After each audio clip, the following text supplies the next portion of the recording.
Hey everyone, and welcome back to another Two Tamers Talk.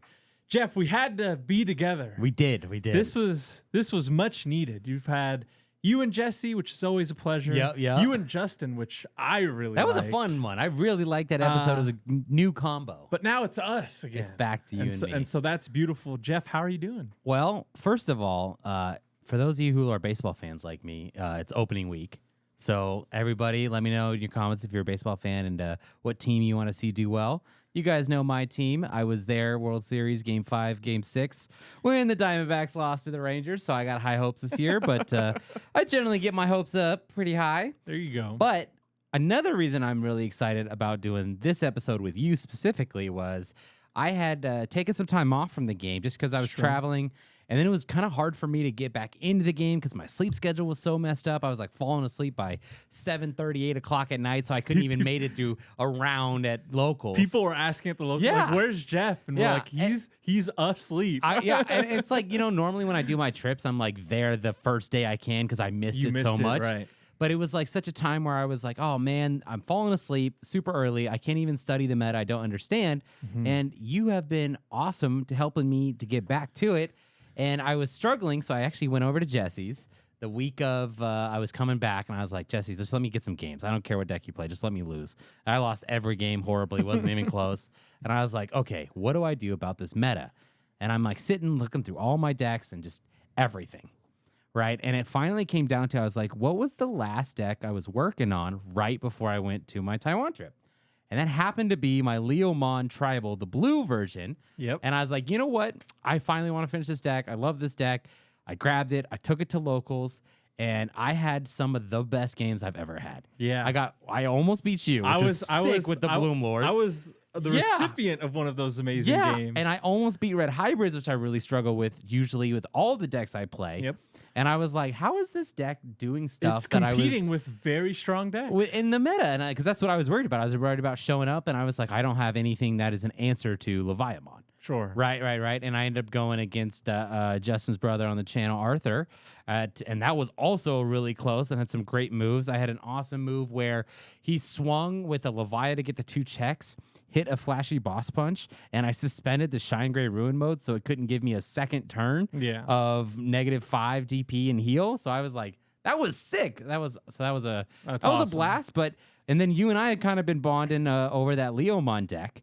So guys, stay tuned to the channel. If you guys, we've had 3 deck profiles by the time this podcast is out. Come out. Like today we had a heavy recording day and it just gets me so excited. I'm excited that spring's here, baseball's back, and content galore coming your way. The BT-15 format is treating us very well. Yeah, it's very well. Yeah. It's been a blast. I'm glad you talked about locals because I wanted to talk about it specifically because in that match, you're talking about some specific cards that I've been harping on for quite some time. Sure. And they made their way into the deck, and that is you went up to 2 on that Quartzmon, which is a card that I love. Yeah. And then you put an Icefall and HPD. Well, I just when I think about Quartzmon, one of the first things I think about is a comment that was made on the Rosemon video that I had shot most recently. And somebody made a very good comment. It's like, why do you even play Rosemon Burst Mode? Why not play Quartzmon? And I get that, and I understand totally where that's coming from. But then I also think about like my old Tyrannomon deck profile, where it's like I'm playing all of these Tamers that are getting played super efficiently. Why am I not taking advantage of my wide board with Quartzmon? And especially because I love decks that go wide. Yep. So I've been really taking a lot from your wheelhouse and playing, more Quartzmon, playing more restricted cards and making room for it. Like that was one of the things I tried with the Leomon deck. You guys always have that motto. It's restricted. Play it. Yep. So I was like, you know what? Let's try it. Let's go a 48 card deck. Play 2 restricted cards. Let's see what happens. And I was like, I'm liking it. It worked out. And I hate to say it, man, because I always talk crap about Icewall. But I had Icewall in almost every game matter, and it was significant in security in a lot of my rounds at locals. And I was like, man, Basil's going to love this. Well, and I don't want to tell him, but I have to. You say, I want to take a note from your wheelhouse. Sure. But my wheelhouse really is malleability. Sure. No. And so it's sort of like, I hold a lot of things pretty rigid. Yeah. But at the same time, when I see a list do well, I always want to try it. Well, I mean, even if it's stuff that I don't agree with. So one of the decks that you'll be seeing on the channel pretty soon, if you haven't already seen it, is the Gabu Bond deck. Yep. And I tried a bunch of different iterations. And the first one I tried was the list from an EU tournament where it actually got top 16. And I was like, damn, that's really cool. I want to try that list. Taking some inspiration from that list as well as some of my own stylings. And it's just really the best of both worlds. So I was really happy to see that. I just had a moment where, because I was at Locals last week and my list at the time had one Quartzmon. And I just found myself, wow. Damn, I wish I had Quartzmon. I was like, this is a perfect opportunity to Quartz. This could probably win me the game. And, I personally struggle because I love Digimon as a franchise. And, I love the tribes. Like when I played Magic, I was never a great Magic player because I refused to play good cards. I was like, I'm going to play green, blue, and Magic and not have any counter spells, even though it's blue, right? So I've always been that way, and it's hard for me to give up some of the fun things that I like for the good answers to things. And it's funny because it's sometimes you just do have fun when you play a good card and you win. I really like good cards. So it's like, so for me, it's about finding that balance between where I can make a fun deck that does a unique combo that I still love and crave, and then having good answers to things for, important reasons. Like, for example, my Tyrannomon deck playing a bunch of Tamers, my Leomon deck playing a bunch of bodies, right? That's the strategy, is having a wide board state. Why not take advantage of it with a good card like Quartzmon? So making an underrepresented deck as strong as possible is some of the most fun that I have with this game. So I was really happy to see that. But beside the local tournament, recently, the past weekend, for those of you watching on Friday, PPG Pro Play Games ran a case tournament for BT-17. And I entered on kind of a whim. Justin reached out to me. He said, "Hey, there's a case tournament. That's awesome. Let's enter it." I'm so happy. And we'll talk about the tournament very briefly because it was mostly uneventful for us in terms of success. But the first thing I want to say is shout outs to Pro Play Games. Thank you for running this tournament. It was so awesome. 60 entrant for a case tournament, $20 entrant. It started on our time, it was 7 a.m. Sure. And it was only 5 rounds. So it did not too bad. These regional tournaments normally take up a good portion of the day. But this 5-round tournament started at 7. It was ran perfectly, round after round after round. We were out of there about a little after 1. So it was extraordinary.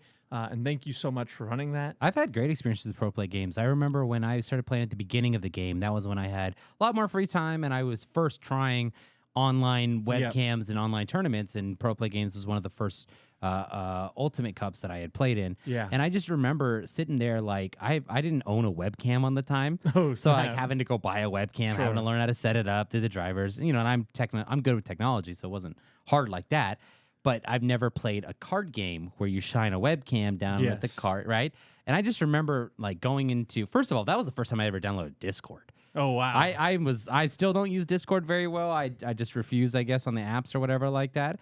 So I remember thinking, like, how are they going to run this tournament? And I remember Pro Play Games just like knowing exactly what they were doing, always having the answers, always there to help you. I've never had a bad experience with them, and we're not affiliated with them at all. No, so this is not a paid sponsorship. But I'm gonna find myself in Florida. I'm gonna find my way to Pro Play Games. Absolutely, but I'll talk very briefly about the tournament. I played Machine Dramon again. Just because that seems to be kind of my default deck these days. When you're unsure of what to play. When I'm unsure of what to play. I'm working on a couple things right now. Nothing quite ready for a tournament, but Machine Dramon was ready. I ended up going 3-2. I lost to a Leviamon player who ended up finishing in the top 8. So it was very good. I beat a Devas player round 2, who I do want to mention because he is watching right now. Oh, is he really? He was a self-proclaimed fan of the channel. I love it. I love it. We played round 1. I ended up winning round 1. It was a long game 1. And he said, "Hey, look, there's not enough time to finish another 3 rounds, assuming I win the next one. I'm going to concede here. I've got some questions for you." Oh, really? And he asked me, he pulled out from his another deck he had, and it's the Black War Greymon OTK deck. That Justin I love and that brought deck, to and I the love channel. that video. Yeah, And he's like, you mentioned on the last episode of the podcast that you were updating it, and I want to talk about the list. And so we just took the last 20 minutes of the round to talk about the list. And I was like, yeah, we're moving away from this, moving towards this, whatever, back and forth. And he's like, dude, this is surreal. I'm talking to Basil from the Two Tamers Talk podcast. And I was like, man, Justin and I are around. We're on Discord. You can find us. Yeah, you guys So are that is a active shout out to him, but a shout out to the fans. If you want to talk to Justin and I, get on we're on Discord. You can find us. We love Digimon. Hit me up after about 4 p.m. Pacific time. I'll probably respond. But shout outs to him. Thank you so much for your support, and good luck at the locals with the OTK deck. Round 3 was against a Shine Gray player, one of the worst bricks I've ever seen, and he lost. Round 4 was against I don't like to talk bad about my opponents. Sure. But this guy was a real piece of crap. Wow. He was a disgusting purple player. His name was Justin or something like that. And he beat me 2-1 on Lugamon. Man. And then he lost the round after that, so he didn't even finish in the top 8. Jeez. So shout outs to Justin. Hopefully he's not a fan of the channel watching this or in the room while we're recording right now. He would never be affiliated with us because we don't like people like him. And so I played against Justin on the channel. That's awesome. And he beat me 2-1 When you guys decide to do the same tournament, do you guys play in the same building house? No, whatever? We were separate buildings, but yeah. I was like, oh, it's Justin Lee. I think Jacob and I did that once, where we played in the same house. And I have nothing with, hanging out. Obviously, I love my brother and hanging out and playing the games. But it's hard with the webcam when you're not playing on headphones and you have 2 different speakers of games going on at the same time. That. So, yeah. But anyway, and then round 5 was a close match against a War Gray player, and I managed to end the tournament 3-2. It was a great time. And the reason I wanted to bring this up was not only to shout out PPG and their tournament staff and everything, but when are you going to enter your next online tournament? Or do you think that's behind you? It's definitely not behind me. I love doing online tournaments. It does take a lot out of you when you do 8-hour, 8-9 rounds, each round being up to an hour by the time you set up and all that stuff. And I had a blast, and I will that top 16 I got at one of the first Ultimate Cups, especially with Blue Yellow, when it was Red Omni and Blue Omni at the time. It's one of the highlights. I loved it. I had such a fun time. Even the one that I did after that, where I thought it'd be a really good idea to bring Purple Beelzemon Turbo with BT2, Impmon, and that was dumb, and Millenniumon as my boss. That was bad deck list, bad choice. But I love doing them. The problem right now is I just have so much on my plate. Yeah, for those of you who don't know, Jesse and Jeff are family men. They've got a lot going on. Justin and I are eligible bachelors, and we've got Saturdays and Sundays free for Digimon. My problem is that my wife sacrifices so much, so I try not to take away the weekends from her. Right. So I try to be home and focus on my wife when she is home from work or the weekends. Obviously, there's sacrifice. She's very understanding, and she was there with me when I did a lot of those first tournaments and stuff like that. And but it's just hard when work is busy, my schooling's busy, and I'm taking up so much time from her anyways. It's so ideally the answer is she's out of town with her friends, or she's got plans with someone of her own, and there's a tournament open, and I'm like, let's do it. So, but when we went down to Pasadena, it was awesome, right? That was nice doing a planned event like that, and so I would love to do more in-person events, because then it's especially because when you know about it so far ahead, you plan it, you kind of prepare for it and stuff like that. So I don't know. I'll tell you what, if you get Jesse to do one of them, I'll do it with him. Okay. Well, how's that sound? That'll be my project. So we'll all do it. We'll all represent. That's right. And we'll all be in the top 16. We'll all have players scoop because they love us on the internet. And talk to us about fun decks. No collusion, by the way. So that's great. Let's get into some tournament results, because there was a a pretty sizable regional in Latin America. There was a good number of regionals. I was reviewing those over the weekend and seeing the decks. That one was really interesting. Most recently, Latin America, and first place. Another thing that I've said many times is old decks are good again, and Mirage, chief among them, taking first place. And we'll talk about the first place list, but before we do, the finals was a Mirage mirror match. Was it really? It was, and so Mirage really coming up strong. You've been very much into this deck and this archetype for a long time. Yeah. What made you put it down and stop considering it for the events that you've been entering in recently? Right. So the reason I put it down is how strong purple has been. And so purple has a lot of abilities to pitch cards from their hand. Yes. Which is really hard for Mirage to deal with. Most notably is the Anubismon. You could pitch 3 cards from your hand with the Anubismon skill, and then play out, a memory floodgate or a retail blocker or something like that. And Mirage really had a hard time dealing with it at that point. I see. Because you could be into your level 6 with 4 cards in your hand. And at that point, Mirage doesn't have a really strong way to play. Hunters, another really hard matchup for Mirage. And then... but with the BT-15 format kind of being this sort of the strong stuff of now competing with the strong stuff of the past, I think Mirage could easily come back. And so let's talk about this list in specific. Yeah. A lot of decks are moving into the Gomamon rather than the Gaomon base. Sure. Which I think is quite strong to get back to strip some of those sources, to set up that Zudo Ace, or to put out a rookie on your opponent's turn, because they are having to rely more on that BT-11 Mott Galgamon for that blocker. But other than that, a lot of lists really start to look like this at the end of the day with the 3-3 Thomas, the 3-3 boost and training, and then other things like that. What is the benefit for someone like me who doesn't understand? Why would you play 3 boosts, 3 trainings? Like, what does that give you over a 4 and 2, or you know what I'm saying? So the for those of you who haven't played a deck with 4 boost and 4 training, the good thing about it is you almost always have an air quotes empty turn. Sure. And when we say something like that, it's sort of like we go into rookie and champion in the raising. Yep. And then we don't want to go into our level 5 because it has a relevant Wind Digivolving skill. Yep. But we also don't want to promote. Correct. And so an empty turn is something that plays out and sets up for the next turn. Got it. So that is hard play Thomas, hard play a boost, hard play training. The good thing about playing a training is it's going to grab your Thomases. Yeah, no, the absolutely. bad thing about the training is it's going to search 2. Yep. So having 3 and 3 means that you can set up for whatever you need, because a lot of the times you're going to have both in hand. If you don't have that Thomas, you want to drop the training. Sure. If you don't have a piece, you need to dig deeper, play the boost. Sure. And so that's sort of the benefit. So there. in decks like these, and I always think about it when I think about All Force, right, where they are relying on those Tamers.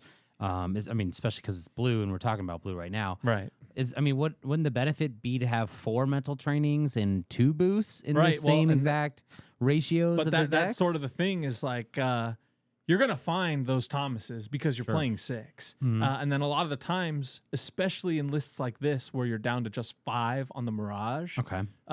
If your hand doesn't have that Mirage and it does have training, you kind of wish it was boost because you dig further to find a little bit deeper for that Mirage. I gotcha. So the only other things I want to note is we're down to 4 eggs with a 1-3 split, which I did think people were start going to play with that Bukamon.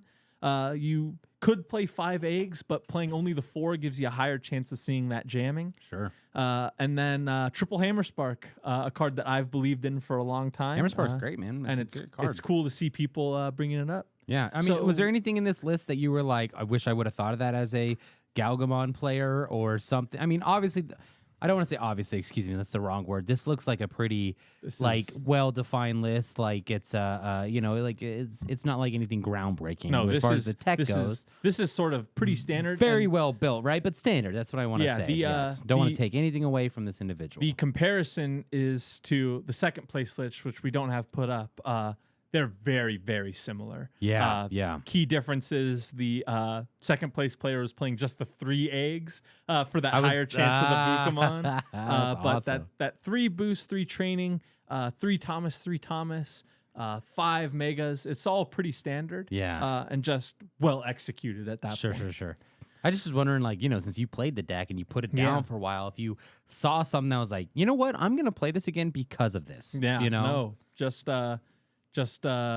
I very well might, but Mirage has done me dirty a few times. Yeah. How many eggs are you gonna play when you start playing it again? I might play 2. You gonna play 2 eggs? I might play 2. You only need that one breeding phase. That's kind of yeah. That's interesting. So we'll move into not the second place, but the top 8 Davis list. I'm glad that this list is on here because I love talking about Davis. This is such a sleeper pick in this format. This deck is incredible. I mean, if they're into Numemon and they're into a huge wide board with Numemon, you go into that Fanglong, they are all dead, baby. Yeah.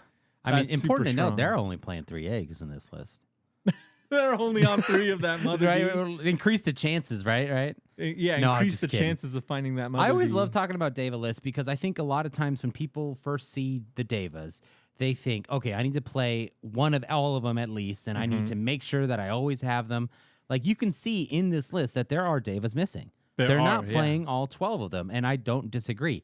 I think they know. Some of them are just way too weak. Somebody, like, when I see someone's with this list, I go, you know what? You understand what the deck's supposed to do. Yep. Because the black ones are the most important. Yep, that because blocker. that gives you the blocker. Those are the Devas that you really need. So I love that, right? And the other ones, obviously they do have some one-ofs for the variety, but I love the drop engine of the green ones that they have here. And I love the security attack and the other abilities as well as the draw from the red ones that they picked. Yeah, the blue ones are just too situational. Yeah, that's how I felt. Basil, this list was top 4, not top 8. Yeah. Wow, good. First, yeah. I love this list, and this is what my Deva list has basically been turning into. Because I remember I did one on the channel. I did like that list, but it's kind of being more refined to this. I'm still on the 3 Antillimons, the green yellow that alliance, because I just love the alliance and I love the recovery of it. So I have a hard time getting away from that. Right, but in that case, I would just play 1 Sendiramon instead of 2, right, to have the same ratios. And Shine Gray Ruin mode is something that I have not been considering in the list, and it makes way too much sense. Yeah, it goes on top of all of our Devas. Yeah. It's obviously a very strong card. Very strong card. Death X is obviously a very strong card. Obviously, yeah. And Heaven's Judgment is a card I've thought very highly of a long time. I do too. So we're into that Antillimon. Yeah. Maybe another level 5, and then the Mother. That's already 4 sources for your Heaven's Judgment. It's huge. Yeah, no, there's tons of values to be get. I'm still not sold on the Janai, so so that's something I need to see more gameplay of because, like, obviously I put it in my deck profile video on the video. I understand why it's in the deck. Yeah, it has done me some stuff. You pass on the search, and then when they swing, you promote and counter. It's a little situational. It is, especially when you're only playing 2 of it. Like, it's not even like the main focal point. No. And this deck doesn't draw as much as other decks. Of course. Right, so it's not like you're always going to have it, but I love this David deck. I'm a huge fan of the David deck. Still very into it, yes. Yeah. So now we'll move into the top 8. Jesse will correct me if I'm wrong. But Yellow Vaccine. We got the thumbs up. You didn't screw it up. Very nice. Glad you're talking about me. Yellow Vaccine is one of those archetypes that in the past 3 sets has just gotten amazing card after amazing card. Sure. And so... that's sort of the compilation of what we see here. Obviously, the SR Patamon is the best rookie in yellow, I think, bar none at this point. Goes into that Secret Rare Angemon, that Bulkmon for 2 checks jamming, or that Rapidmon to clear a wide board. 4 of the Angelwomon Ace and 1 of that This Magna is the one that I Angemon wanted Ace. to talk about, right? Because, so for me, as somebody who's been a little out of the game the past couple weeks, all of a sudden today, we recorded a deck profile of it. Stay tuned to the channel, or you've already seen it, with Angelwomon Ace. Seeing this list playing it as a 4 of, seeing the value and how many people are using Angelwomon Ace. If you don't get anything else from this episode, go back and reread that card. Yes. That card is pretty good. It does a lot more than I thought it did. It made me kind of opened my eyes that I probably need to reread some of these cards that we got for the ace cards in BT15, you know? And a lot of our cards do have synergy with that trash security. Chief among them being that that new Gatomon. Sure. As well as that Revelation of Light is an incredibly strong option. Yeah. Another question about ratios. Yeah. What do you think the benefit is of having a one of Koopmon and a one of Pillowmon instead of just doing two in one direction? Yeah, like this is a serious question, right? Because floodgates are hard these days. Yeah, because it is hard when you're trying to fit in room to do all your combos, to have the levels, to have the pieces, right? And it's like I don't want to say it feels like a cop out because obviously getting this placing that they did is significantly better than me, and congratulations to the player. Right, I don't want to take anything away from them, but at what point do you see something like this and go, man, maybe they should have played two of this floodgate instead of a 1-1 split? Well, the thing is, and I had this trouble playing when I built Mastimon in the BT14 set. Yep. Is the Pillowmon is obviously effect floodgates are the best right now. Yep. The top decks are the Numemon, plays Digimon by effects. Leviamon plays Leviamon by effect. Red hybrids on deletion play a suspended Flamemon. It's very, very strong. But we're trying to play Gatomon by an effect. Revelation of Light play level 4 by an effect. There's a lot of things in your own deck that's playing Digimon by effects. Sure. Then the Cutemon. Most relevant decks are playing trainings these days. Yep. That's I would have done two Cutemon. But you don't want to sacrifice, obviously, the Patamon. Yep. You don't want to sacrifice that Salamon because you're going to get that recovery start a main. And then the Kudamon's your search in the deck. So at the end of the day, you have room for two floodgates, and you can't decide on one or the other. Playing a 1-on-1 split, I think, is perfectly fine. Interesting. But other than that, generically strong top end. Venusmon is good in every format. Seraphimon for a little bit of extra offense, and then Magnetramon for a little extra board control. Ruin mode on top, perfectly well and good. Always blows my mind that ruin mode's a vaccine. Yeah. You know, it's like, okay. And then that TK and Kari, and TK and Kari, it's quite good. Yeah, the squad. So congratulations to this player. One last list to talk about, and boy, howdy. Another one that I'm so excited about. It is a banger. So what we have here is Omnimon Megazoo. As a huge Megazoo fan who's been playing Omnimon Megazoo since the very, very beginning, I love this list. This is incredible. Yep. So what we have here top is 16 with this wonderful list. Wow. We have in front of us, Jeff, is 50 Digimon. So that was one of the points I was going to make. There's no options. So 16 of the level and 5s. No Tamers either. 16. I know it's a full it's a full playset of all of the level 5 Dark Master Digimon. Sure. So those all say flip 4, grab 2 level 6 or level 6 or higher, and then bottom deck the rest. Then you can delete it to put a Dark Master in the breeding. We're playing a full playset of the Machinedramon and the Piedmon, and then 2 of each of the Metal Siegedramon and the Puppetmon. Yes. Which is very interesting because in my brief stint with Apocalypse, Machinedramon was the worst one. Yeah. Because you really wanted to get that that blocker with the Metal Siegedramon, that on play of the Piedmon to delete something. Sure. The D-Digivolve 2 was quite weak. But the thing about it in this deck is if we're promoting a Machinedramon and swinging D-Digivolve 2, that is pretty strong. So it's a little bit stronger in this deck. Well, it's great because I mean, if you look at I kind of can see what this deck is trying to do because I built Ace Megazoo, another fun video on our channel, right? You have Omnimon Zwart being able to play 8 costs black and purple Digimon. Doesn't say level. So you have Mega Gargo Ace, Eben Wumon, you have Zakaomon Ace. You have targets that are megas to be played with Zwart that can then allow you to go crazier with the other level 7s in your deck. You can keep constantly digivolving, keep spawning out more bodies. So yes, obviously Machinedramon, great card for the reasons you just explained, but focusing on the black and the purple aspect of your Digimon for Zwart defeat, brutal. for Death X Digivolutions, right? It just makes too much sense. Yeah, so. this is an insane list. And a real testament to how creative this BT15 format can be. Yeah. Because if you showed me a list like this, without the context of this got top 16 at a regional, You would just be like, I would see like, yeah, this is like this looks like something Jeff built. Yeah, Move on.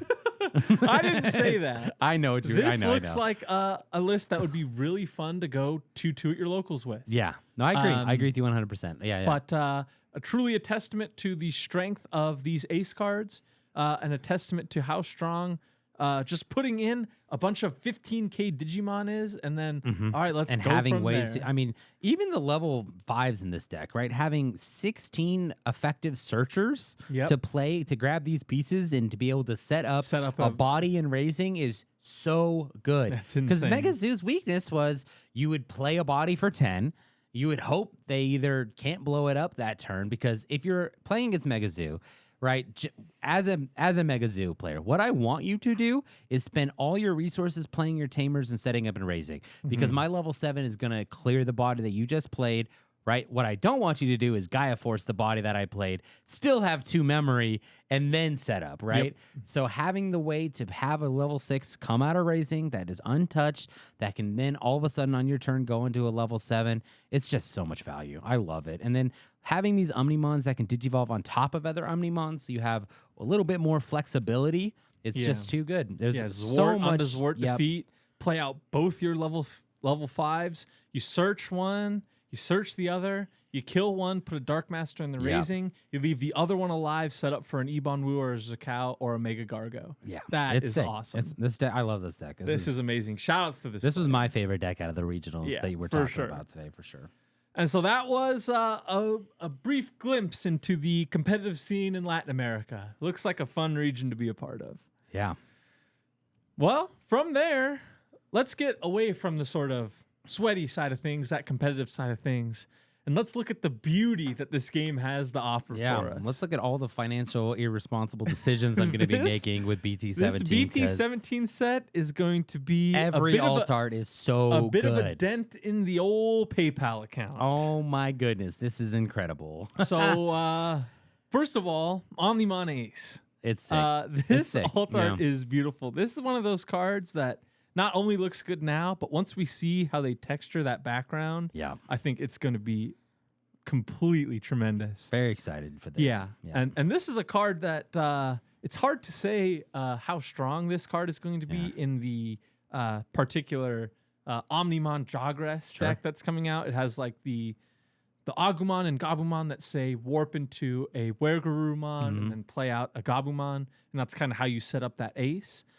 But I did want to point out it has been confirmed by Robo Sushi that this card is going to work with the Royal Knights deck. That's so when crazy this to gets me. absorbed by Yggdrasil, Yep. it does not activate Overflow. No, because it didn't leave the battle. Because it didn't leave the battle area. Yeah. It went into the breeding area. Sure. Then if you Omnimon and blow up the stack and play it out, it also doesn't activate Overflow. But if you have an Omnimon and an Omnimon Ace and only play out the Omnimon and not the Ace, trash the Ace, then it does Overflow. Yeah. So that's kind of how that works. So looking at all these ace cards, do you have a guess of which one's going to get the English exclusive alt art? Like we've been getting spoiled with? We've revealed it, haven't we? For the English one for these ace? I don't know. I could be behind. I don't think we have. Well, we'll get to those in a second. Yeah. Next, I think for my money, the best looking alt art we've seen. That's that Armageddon-mon. I think this looks great. Yeah. It has sort of that it's that so sort of good. gritty feel to it. Yeah. And he's just like crushing the city. I don't know if this is a scene from anything. I don't think so. I don't know if it is or not, but let us know in the comments if you know, because we love hearing all that. It really like you think of it like Armageddon-mon, the level 7, whatever. Sure. But this kind of really puts it into like, God, that'd be horrifying to see. Like you just like all of a sudden you know out your window you see this coming at you like we're screwed. Yeah, it's over. Yeah. We'll go into our next and our second only 3-color card. That is Imperial Dramon Paladin Mode Ace. Just seeing the fact that I could hard play a level 7 for 9 memory back when I would play Megazoo, hard play a vanilla level 6 for 10.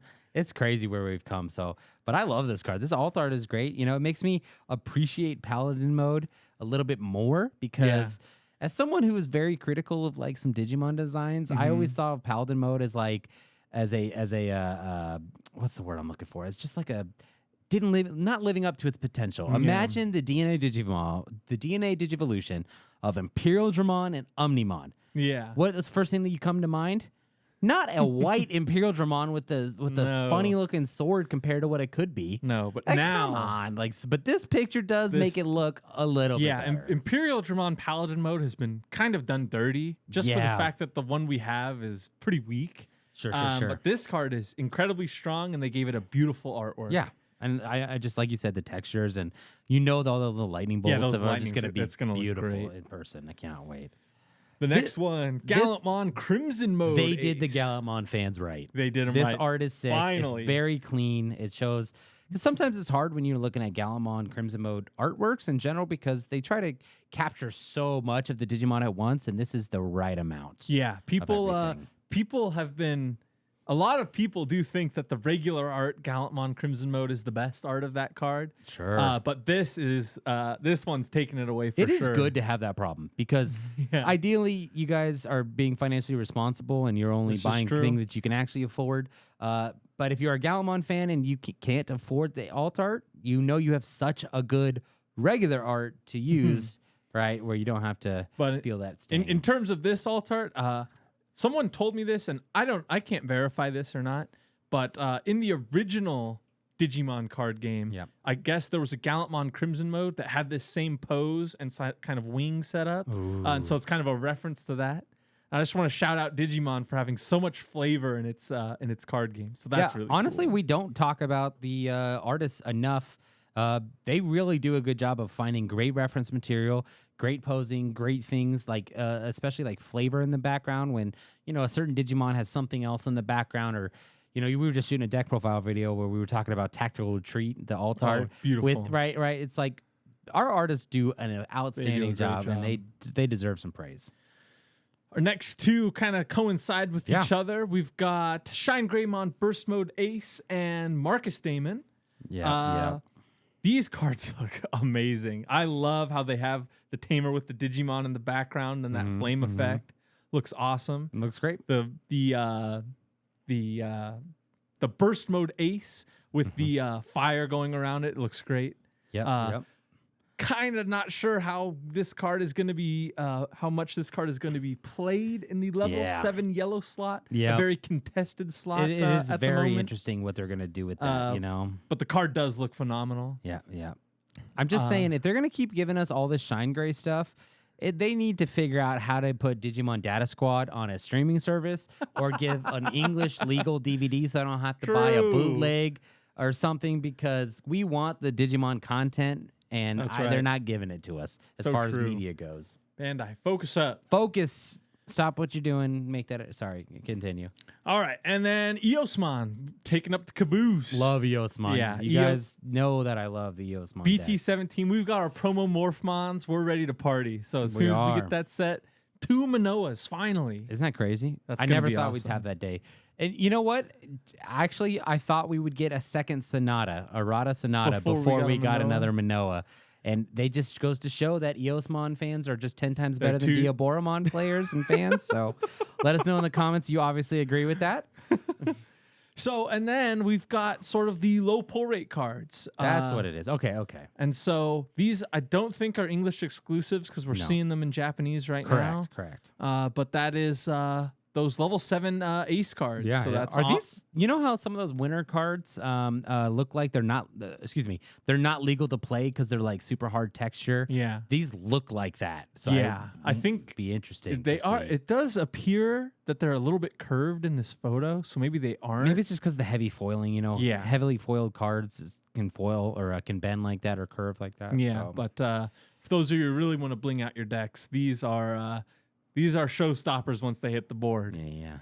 And then the last, this is I love this is so much, Take Mikazuchi Fenri Lugamon. So that is a Jogress of Fenrir Lugamon and Kazuchimon. Yeah. So that deck is. I know I was just talking crap about Omnimon becoming a sword, but in this case, I like it compared to my only problem with this is like Pokemon just had Zacian. Yeah, Zacian. with whatever and it's like almost like a rip off of that. But other than that, this is sick. It's a busy card. I'll tell you that. It is very much. busy. Yep. But if someone throws this down, you might just have to scoop it up.